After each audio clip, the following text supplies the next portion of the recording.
Hello, Irish fans, and welcome to Dome and Domer, the oldest Notre Dame football podcast on the planet, as we do our best to digest who this 2024 Notre Dame football team is.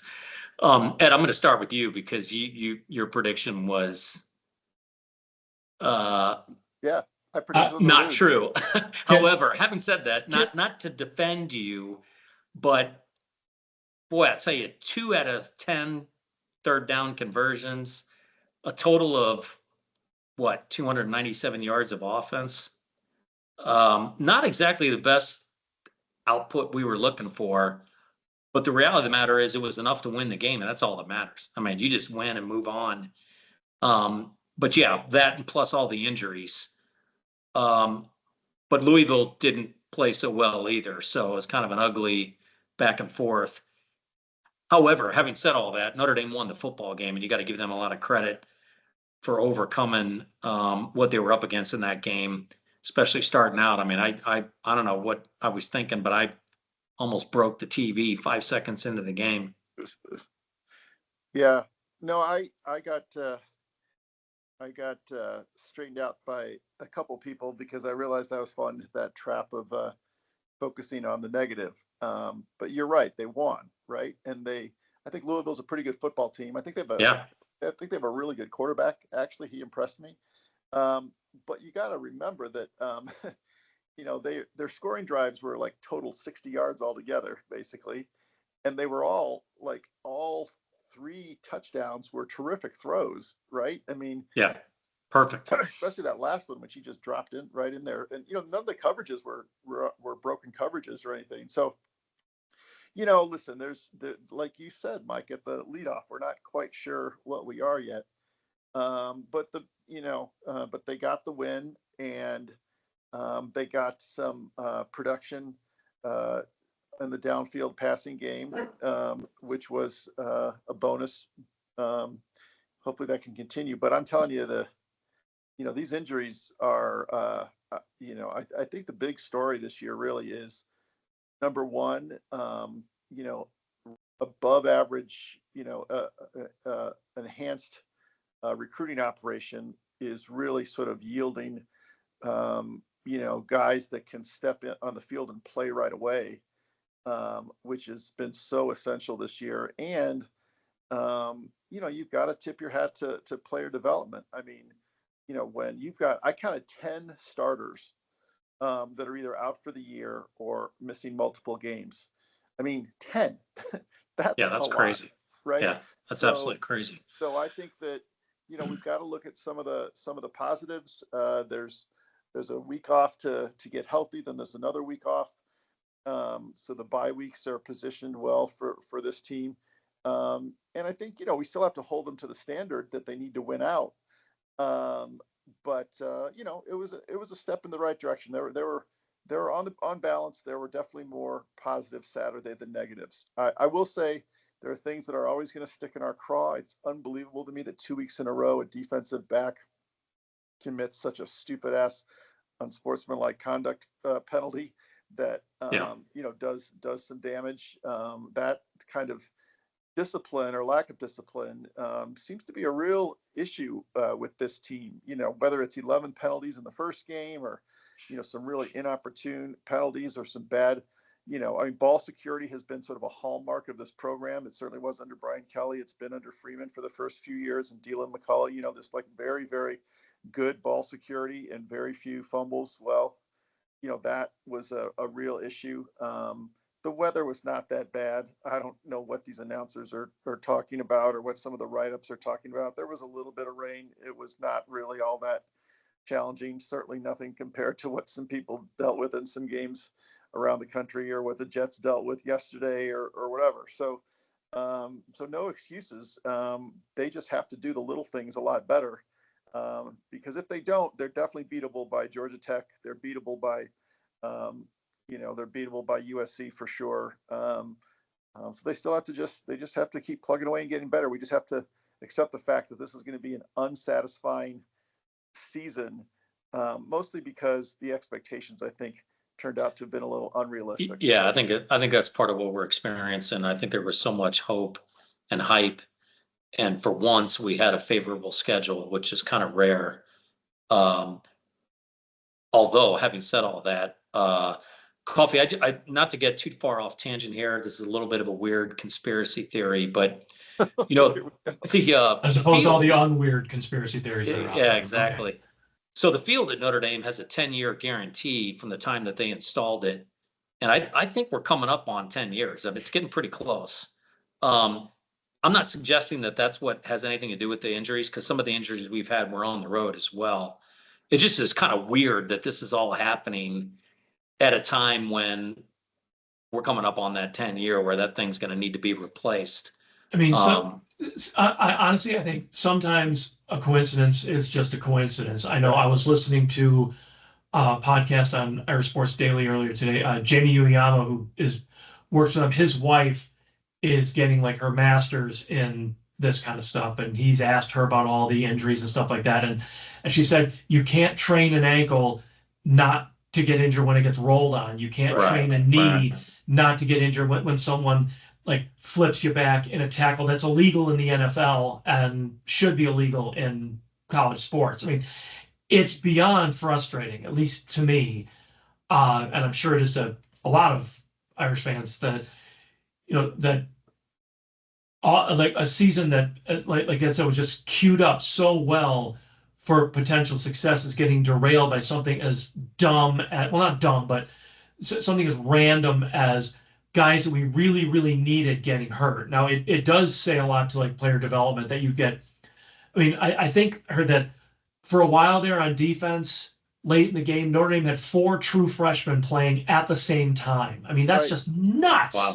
Yeah. That's And amazing. and Yeah. yet they still, I mean, Louisville may or may not be a top 15 team. And I think Jeff Brom made some really head scratching decisions, particularly near the end of the first half when you're like well within field goal range. That was Yeah, almost a that one I couldn't Tulsa-esque understand. moment for them. Just, and I know that there are a lot of Louisville fans just screaming at the television. I'm sure take the points. You're on the road, but uh, I think unfortunately, as much as I would love to blame a turf field that I just hate with a white hot hate and would just love for us to go back to grass, I don't think it's logical. Well, I don't think the data supports it, unfortunately. Yeah, it's just unfortunate. I just, the number of injuries that are just piling up are just No absolutely doubt. amazing. I can't think of another season where we've had this many injuries this early. Yeah, I think it's like Um, for the top defensive linemen, 4 starters, well, 3 starters definitely on offensive line, and 1 more got nicked up in this game. Second or third best quarterback didn't play. Kaiser got hurt. Faison, Payne's been out all year. Mitch Evans been dinged up. Howard Cross clearly is still dealing with some kind of injury from the preseason. So many guys not playing at 100%. And I know there are a lot of people out there who say, oh, there's excuses and stuff like that. Well, it's reality. That's no, it is the world. what's That's happening. true. Yeah. Ed, I think, Oh, back to your and point. by the way, I do want to mention my prediction was well on its way to happening until 2 Until red it zone got derailed. turnovers gave them 14 points. Not saying, just saying. So I know, I hear you. It was looking pretty good there for a moment. You For a said moment. 31-10, right, Mike? Yes, indeed. Yeah, I yeah. was right there, Yeah, right it was there. almost right there. Yeah. But back to your point, Ed, I do think that there is something very positive in the fact that we've thought we've recruited well, but we actually saw it on Saturday. And for some of those young guys to get in and play at the level that they were playing at really speaks a ton to Marcus Freeman and his staff and guys that they've brought in at Notre Dame. And if they can keep it going, it's by far one of the more talented depth teams we've seen in a long time. Certainly that played out Saturday. Yeah, But it just seems like the hit rate is higher, right? Like we've yeah, had classes where, after 3 years, there's like 4 guys left that are contributing from like an 18-member class, right? I mean, right. that's happened. So, and I think it says something when, a guy like Jaden Mickey, who it's not like he wasn't playing, he was seeing the field, but, sometimes this kind of stuff happens because, he wants to save that year because he just realized, his minutes are going to go down as the year goes Yeah. on. Oh, no Yeah. doubt. No doubt. He's in practice and he's watching Leonard Moore play and he's watching Carson Hobbs play and he's watching, Hurd or Clark rotate into corner, and that kind of stuff. And he's like, I'm not as good as these guys. Or, I'm not as No, consistent as these guys. or So, he's not going to get the minutes these guys are getting. So that's right. That's right. Yeah. if you're going to showcase yourself, now's the time. That's right. I did think it was interesting that, that they took a hard line with both Ford and Price when they fumbled. They didn't play the rest of the game, right? Yeah, they did. And there's some accountability sort of issues there. I heard people griping a little bit about how Schuler shouldn't have played after he had his personal foul last week, and how Clark should have been pulled off the field. But you can't do that when your numbers. Well, I think to Schuler's credit, he bounced back.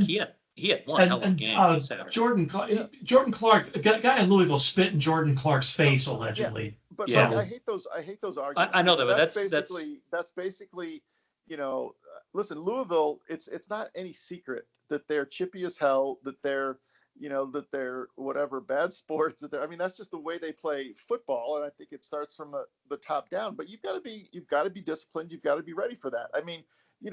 If what are you going to say? Like, if we lose, 33-31, because of a penalty that keeps a drive alive for them in the last minute. Oh, well, our guy got spit on, so he was justified in knocking him in the backside with his helmet or whatever.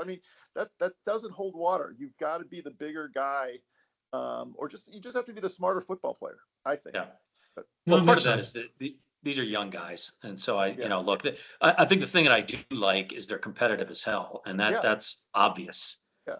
These guys played toe to toe with some pretty talented wide receivers in Louisville with a very good quarterback. As you said, he was way better than I thought. Some of those throws he made were just right on the money. Shit, he's older than like 6 starting quarterbacks in the NFL. Yeah, I know. Did you see that graphic? But he's the real deal. The guy's got very good touch, very good instincts, sees the field, sees open receivers. That was not an easy guy to defend against. I'm just kind of curious, Coffee. There was a few things that reared its head again. One being that the running backs only got, I think, 14 touches total. The other thing was in the second half, I think Riley Leonard maybe only rushed it 3 times. I think after he got the wind knocked out of him, I think it kind of put a little bit of a sense of panic into maybe Denbrock and Freeman, where you say, he is playing rather gingerly, which I know there's some people who might say, well, if he's not fully capable, he shouldn't be out there, which is fine. But again, with this offensive line as banged up as they are, and how really it's kind of hard to create a level of cohesion with all these guys going in and out. But I think having a quarterback like Leonard, who is mobile, really gives you in this situation, I think gives you the best chance to win. Now, I agree that when they move away from having him run and take that dimension away, that can be, I think that stifles the offense a little bit. So I can see the argument, well, if you're not going to have him run, what's the point of having him out there? I think the solution is just, if he can run, have him run. I think he was quoted after the game as saying that he was banged up and needed a week off. And, and that's legit. He sort of puts his body out there. But I will say that I think the most encouraging thing about the game to me is that we played at our best on key downs. We gave up a lot of yardage, some yardage. We gave up some plays. But when we needed a stop or a sack or a hurry or whatever, we got one. And then, even in the fourth quarter, after just completely stalling out on offense, we executed that throwback screen pass beautifully. And, that is not as easy a play for the quarterback as it looks, because you've got, a 6'6", lineman coming at you with his arms up. That's a play that is a lot more difficult for, an Ian Book to make, maybe just because of the, and plus you got to drop it, over him and get it to the back in decent shape. And it was just, it was, again, there were some real head scratchers, the fourth and long, 4th and 3, running the same play. I hate the quarterback straight ahead when you don't spread out. Like when you bunch and you run that, it makes me crazy unless it's like a yard or less. But Yeah. again, I'm not going Yeah, to or 3rd and 1, and you in your first 3 steps are lateral to the line of scrimmage, Right. and it's right, 3rd and right, 1. I mean, it Right. just that kind of stuff drives me crazy. But right. look, it could have been that they got the defense and the Yeah. lineup that they wanted, and I'm that's the never going to call that you criticize make. play calling because Yeah, I think I it's just execution. there's a Yeah, lot of it's stuff that we don't know that's going on, but the reality of the matter is And it Ron didn't work Ron out. English is the defensive coordinator for He's Louisville. good. Is that right? Yeah, he's good. Yeah, and that guy's he's been an excellent defensive coordinator for a lot of For a long programs time. Yep. over the years. So I mean, I don't think we can look at this as, oh, that should have just miraculously worked. I mean, Right. and I always hate the phrase the other sides get scholarships too, but in this case, I think I'm thinking this is a solid Louisville team, and they're definitely well coached. I mean, Right. Well, Browns good. weird Good decisions notwithstanding. good for us and good for Denbrock for coming out with an effective plan that led us to 3 scores, in Sure. the first quarter, because English adjusted Yep. and then shut us down, but we had sort of created those, we scored. And so, I think that's what you do. If you want to win. And fortunately we were able to do that. It didn't take us a quarter and a half to get our bearings. Right. By that time. Yeah, you pretty much knew that was going to dogfight. be a kiss of death for us against Louisville on Saturday. If we got behind by 2 scores, man, that was going to be tough. Yeah. That was going to be real tough. But they avoided that, and they kind of had a game plan that obviously worked, that got us up early, and then we were able to ride the storm. And like you said, Ed, we did make some really good plays at some key moments that were defining moments in the game. Huge stops, huge plays. Guys, Schuler kind of redeemed himself, had one hell of a game. Not that he had a bad game last Saturday with the penalty that he had, but he's just he's a playmaker. He's a guy that makes plays, and he plays with a lot of confidence. The play that Faison got hurt on again was a really big play. I think it was Yeah. 3rd and I don't know, Yeah. 4, 5, 6, something like that.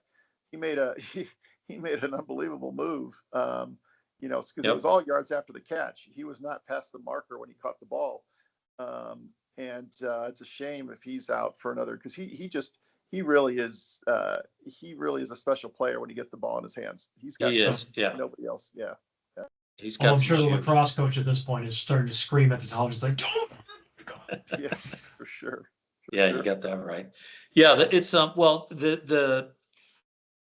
I think the difficulty is number one, Georgia Tech was actually in that game with Louisville, and you could make the argument that they probably gave that one away a bit. I did watch that game. They had some miscues, but they were competitive as hell with Louisville. So that's going to be no guarantee. That's going to be a tough battle for us. I think that unfortunately, I know that everybody thinks that we've got, an easy path to USC, but it's just not the case. This is college football. Mhm. These are young kids. These are teams that are going to give us their every bit.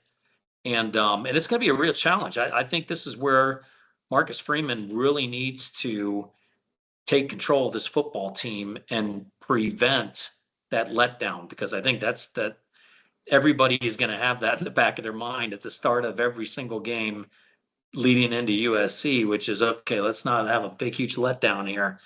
No, and- if we beat Northern Illinois 17-16, like all these Dome and Domers and all these conversations and all these articles are completely different. Oh, no Right. doubt. No doubt. The team has Yeah. so much more sort of grace to like improve, and it's a work in, it's much more the emphasis on that. Obviously, there's still just some satisfaction, but it's just a very different conversation. By the way, your friend Mike Sullivan tells me that the service academies are good this year. That they are. they're They are. above average. Army is surprisingly good. Yeah, And so And Navy Navy's is got a Navy. quarterback who can actually throw the ball. So Yeah. Navy's Right. Navy. So That's that's tough, never yeah. going to be fun. But yeah, well, surprisingly, look, there's one team in college football right now that has 2 wins against the top 25, the current ranked top 25, and it's Notre Dame. So It's true. that is kind of a strange but true fact as And we we head could, into. heck, both service academies might be ranked when Notre Dame plays them. I mean, Yeah, there's they could very well be. Yeah. a couple weeks that's gonna. Yeah. Well, Yeah. Notre Dame's always done pretty well against teams ranked 12 through 25. It's the 12 and up that we have a little issue with. That's Very right. true. You know, but no, still listen, you gotta, here's the deal. Like, we're going to get grief about our schedule no matter what these numbers say in terms of where teams are ranked. And, you know, because it's just, there isn't sort of a name on the Yeah. on the deal. So hopefully, you're right. You know, hopefully the committee looks at, you know, data, not just, you know, relies on that's one of the things that really annoys me about this committee thing is, like, you know, they're evaluating the best teams. Okay, they don't know any more about football than you guys Yeah, do. no, I know. I mean, they don't. How can they evaluate whether, like, a, you know, a 10-2 Mississippi team is a better quote unquote football team than an 11-1, you know, UNLV team or whatever? How that's what they're gonna, you know, they're gonna rely on their sort of knowledge and expertise. You know, I mean, I think you got to do it by, you know, by numbers, by strength of skill. I so much prefer the computer determining these things than these human beings with built-in biases and, you know, other sort of differing levels of knowledge about the game itself. You know, none of them have ever, you know, maybe one or two have coached the game, and others are just kind of picked for sort of political purposes and to round out a committee with, you know, particular sort of representation from parts of the country or, you know, certain athletic departments or whatever. It's just that whole idea just sort of makes me crazy because, you know, just their eye test isn't necessarily any better than your eye test or my eye test. Well, I think we're going to see it play out this year. You're going to see 10, 11, and 12. And if those aren't the legitimate 10, 11, and 12s, then we know that we're dealing with a biased committee that's just, Well, you know, it's, I mean, I think that is going to happen, by the way. I'm totally predicting that nobody is going to be happy with 10, 11, and 12.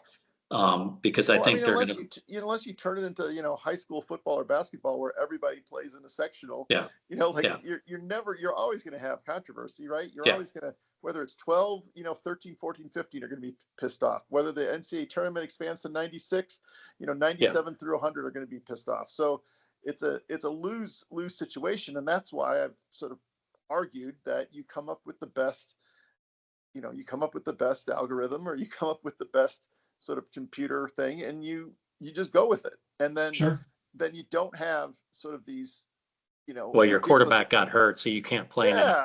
I Your team is not 11 guys, it's one quarterback. And so, yeah, I'm with you there. Look at what was the biggest story in college football last week, right? It was this kid at UNLV who leaves his team because he didn't get his, you know, $100,000 or whatever. So they bring in some kid from, you know, another transfer quarterback from Campbell who gets his chance and they win 52-14. So, right. So what, you know, like, and right. but if the season had ended, last week, they wouldn't have seen the playoffs. Yeah. Right. No. They wouldn't have made the playoff because they would have been deemed to have lost their starting quarterback. Yep. And yeah, that's exactly right. That's just ridiculous. I agree. So we don't have a game this Saturday, but Coffee, I'm kind of curious what your take is on what do you think is going to happen over the next four games. You see us? Well, I think I think Ed made a good point in that this bye week is very well timed in that we can get healed up.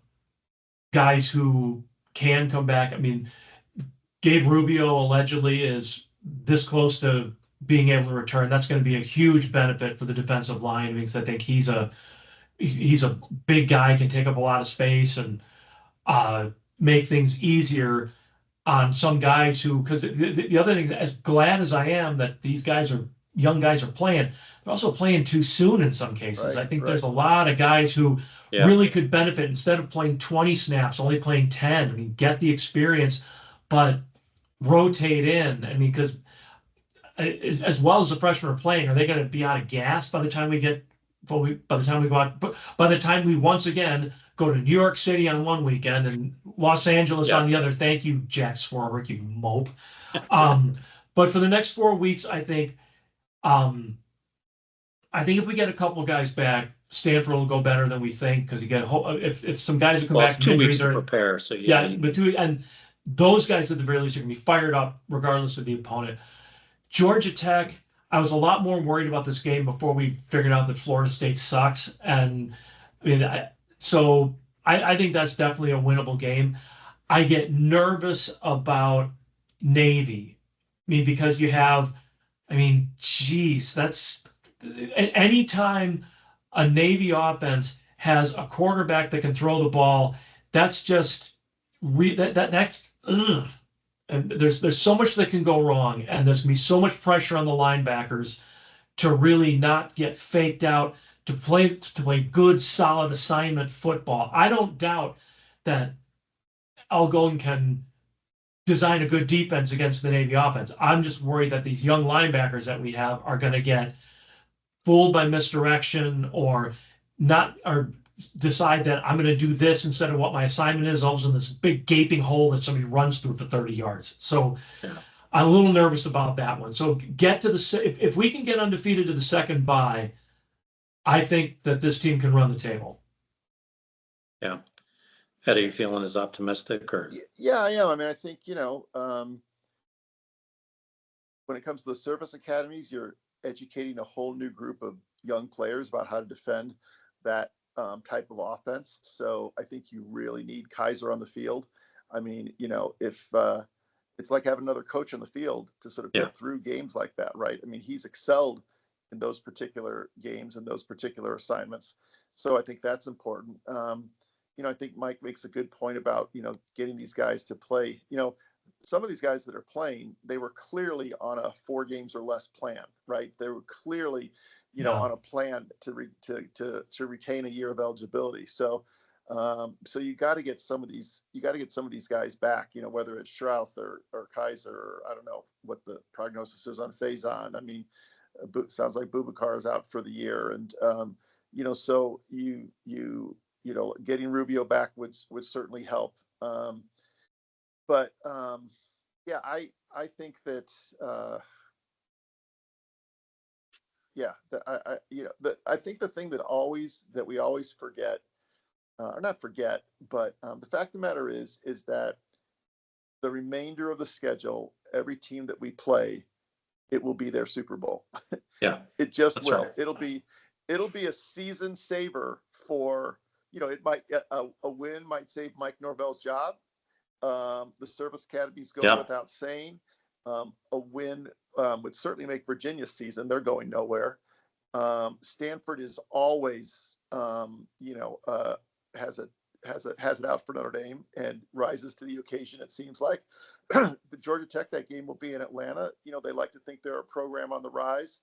That would be a bigger win for them than having beaten Florida State. They're not going to make the playoff. And obviously USC is USC. So I think that every single game will be its own unique challenge. And if we don't come sort of ready to play, and I'm talking about emotionally and mentally, physically, talent-wise, we should run the table. But that's really only half the equation, as we found out the hard way against Northern Illinois. We better be mentally ready to take it to them, or we're gonna have a real sweaty palm situation in a couple of fourth quarters for sure. Yeah, I do think there's going to be a couple of close games there. I for some reason I think we might have seen exactly what we needed to see on Saturday, and that is Riley Leonard walking off the field with some confidence. And I kind of think he's got an opportunity here now to pick up on that. And it wouldn't surprise me if all of a sudden he starts gelling a little bit better than he has up to this point. Um, the week of having off is going to help him in a big way, because if there's a guy on the team that needs it, it's definitely him, being as banged up as he's been banged up and just taking that physical abuse when you run as hard as he does. But I really think that he has got exactly what he needed out of that game, a big, huge win, a lot of confidence. That'll give him more confidence to trust himself in the pocket. And I think if he can just pick up another notch, that's going to take a ton of pressure off of us in that regard to just be a little freer with the offensive side of the ball. And frankly, giving a few more touches to the running back is never a bad thing. So, Do you guys know when Notre Dame's fall break falls? Is it the week before Stanford or the week after? I would assume. I'm I think not it's the sure, week after. actually. Oh, the week after. Okay. I don't know why, but I'm thinking it's the week after. Yeah. Well, it's good if some of their exams are this week going into the off week, that certainly makes life easier for everybody Yeah. involved because you're not trying to prep for, or at the very least, you've got a week off here, so maybe you get a little bit ahead, academic wise. So maybe it's not as taxing when Stanford comes to town. Right. Yeah. Interesting. All right, good deal. We'll leave it there. You've been listening to Dome and Domer, an online conversation about Notre Dame sports from a fan's perspective. For Ed Jordanek, Mike Coffey, I'm Mike Brammer. Thanks for listening.